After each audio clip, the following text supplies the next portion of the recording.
Saat Perang Pasifik atau yang dikenal dengan nama Perang Asia Timur Raya yang berlangsung selama 4 tahun, Jepang mengalami beberapa kekalahan dan menuju ambang kehancuran. 6 Agustus dan 9 Agustus tahun 1945, Hiroshima dan Nagasaki dibom oleh sekutu, membuat Jepang semakin terperosok dalam lubang kekalahan. Sampai akhirnya, tanggal 14 Agustus 1945, Jepang menyerah tanpa syarat kepada sekutu. Berita tentang kekalahan tersebut sangat dirahasiakan oleh Jepang. Bahkan semua stasiun radio disegel oleh Jepang. Tapi ternyata siaran tersebut tertangkap di Indonesia dan Sultan Syahrir mendengarnya. Apakah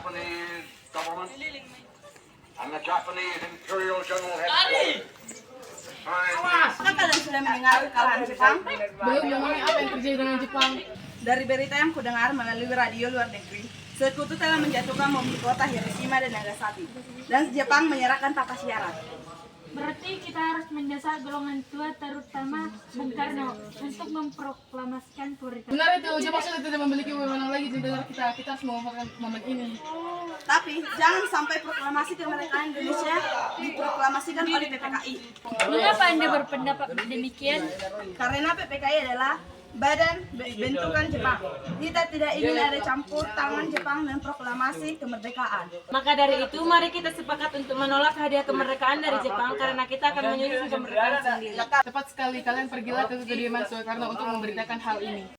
Keesokan harinya, tanggal 15 Agustus 1945, Sultan Syahrir, Chair Saleh, dan Darwis tiba di kediaman Soekarno di Jalan Pegangsaan Timur nomor 56 Jakarta dengan maksud menyampaikan hasil berpinjangan mereka. Jelas dong. Assalamualaikum Bung Karno. Permisi Bu, apa Bung Karno ada di dalam? Kami ingin bertemu dengannya. Ada keperluan apa ya? Ada sesuatu hal yang ingin kami bicarakan. Kalau begitu silakan masuk. Dodal. Wih, udah gak ada suara. Sebenarnya saya akan sama Pak dulu. Ya. Ada yang datang mencari. Siapa, Bu? Para pemuda datang mencari. Ada yang ingin dibicarakan katanya. Baiklah, akan saya temui.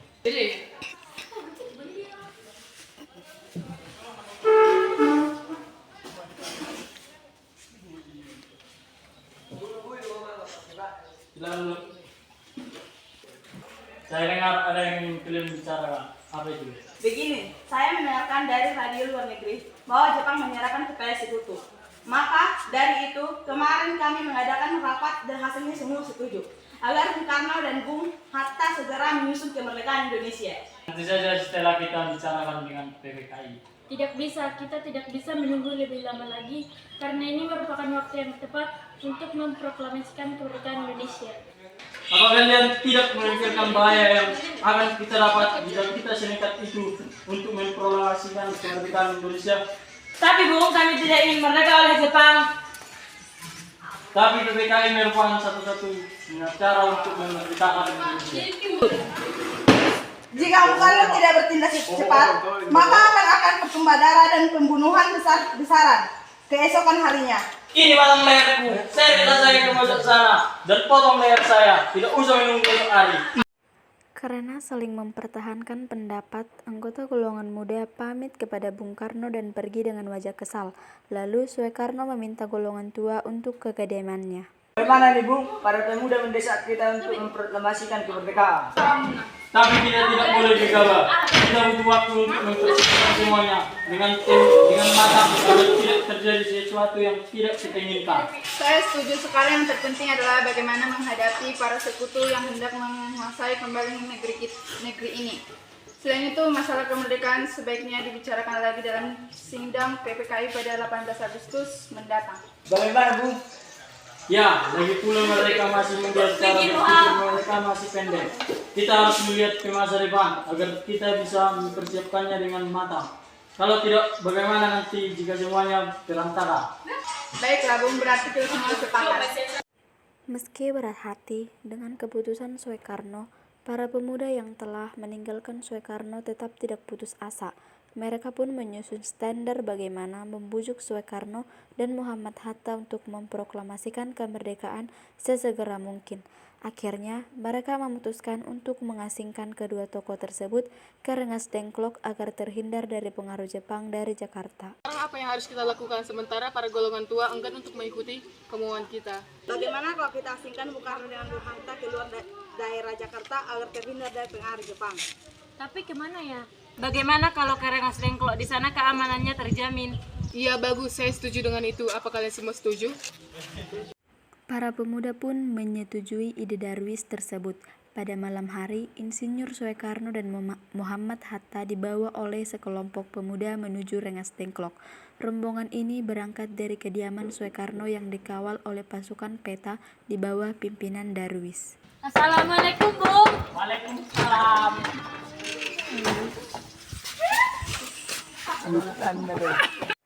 Para pemuda juga pergi ke kediaman Muhammad Hatta untuk menangkap Muhammad Hatta dan membawanya ke Rengas Dengklok. Assalamualaikum Bung Hatta. Ada apa ini? Golongan muda yang tidak dituruti keinginannya untuk segera memproklamasikan kemerdekaan membawa Soekarno dan Muhammad Hatta ke Rengas Dengklok untuk segera diasingkan. Rombongan Soekarno dan Muhammad Hatta tiba di Rengas Dengklok dengan selamat pada waktu subuh tanggal 16 Agustus tahun 1945. Soekarno dan Muhammad Hatta berada 1 hari penuh di sana. Golongan muda terus saja mendesak agar Soekarno dan juga Muhammad Hatta segera melakukan revolusi. Mana jika perkataan Jepang itu hanya janji manis belaka? Harus berapa lama lagi kita menunggu janji Jepang, Bung? Kita harus memproklamasikan kemerdekaan itu sekarang juga. Jepang sudah kalah, tunggu apa lagi? Jepang pasti memerdekakan kita, tapi bukan sekarang. Saya tidak setuju, Bung. Kini menginginkan kemerdekaan atas jeripaya kami sendiri, bukan hadiah dari Jepang. Bagaimana jika perkataan Jepang itu hanya janji manis belaka?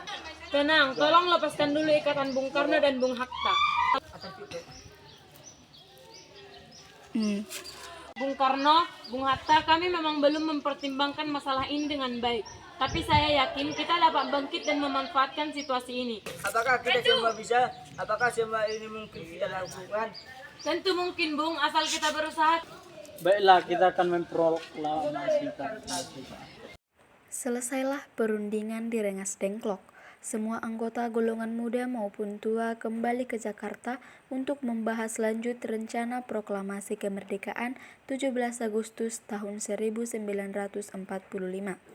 Mereka membahasnya di Rumah Laksamana Maeda. Assalamualaikum.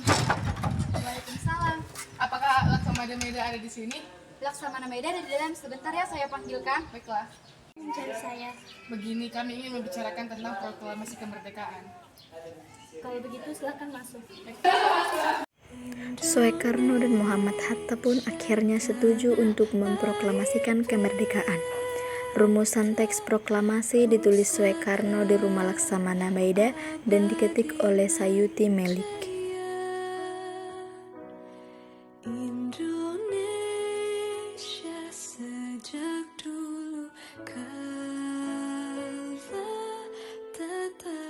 Tanggal 17 Agustus 1945 dini hari, Soekarno meminta Fatmawati untuk menjahit bendera merah putih.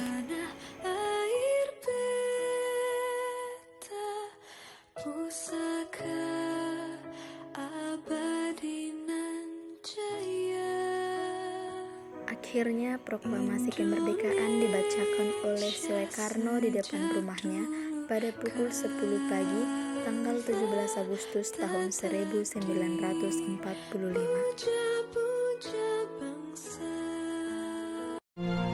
Proklamasi kami, bangsa Indonesia, dengan ini menyatakan kemerdekaan Indonesia.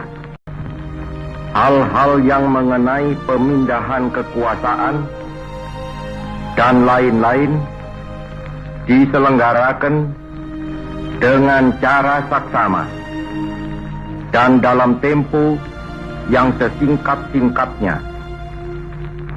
Jakarta, 17 Agustus 1945 atas nama bangsa Indonesia, Soekarno-Hatta. Indonesia tanah air beta, pusaka abadi nan jaya. Indonesia